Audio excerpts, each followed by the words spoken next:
پکار دا ده دا موږ پارټیانې دا نور نماینده خلک دا مشران دا صدر صاحب دي پکار دا ده چېرې موږ دا وکړو چې د پاټا سره چې څه شوي دي اوس چونکې زموږ دلته د ملکن ډیویژن تر حده خبره ده دا مکمل غیر عیني خبره ده موږ پکار دا ده چې غیر عیني صورتحال دا قطعا قبول نکړو پاتې شوه دا یوه خبره زه بیرته لږه د اصلاح لپاره زه دا کوم دا د 15 کالو خبره خو د تحریک انصاف دلته حکومت په موږ باندې را مسلط کړه چې 15 کاله د 2023 پورې به نګران حکومت دا به دلته کې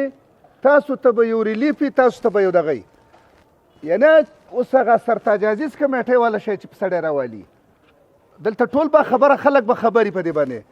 په سرتاج عزیز کمیټۍ کې دا سفارشات دي چې دا علاقې چې ختم شي د 10 کالو لپاره به دا علاقې به دستور ټیکس فری دا د 2023 پورې نه دي لکه 10 کاله هغو سفارش کړی دی سرتاج عزیز کمیټۍ په سرتاج عزیز اصلاحاتي کمیټۍ کې د 15 کالو په ځای باندې 10 کاله هغو د ځانه ویلي دي اوس بیرته منګه قومي طور باندې لکه دلته چې د مشرانو دلته وویله منګه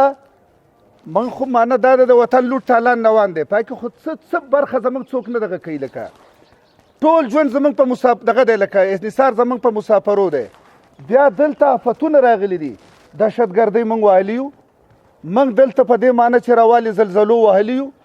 موږ سیلابونو وهلي یو موږ نور معنی دا ده چې وختن په وختن باندې یو تکلیفات راځي دا معاشره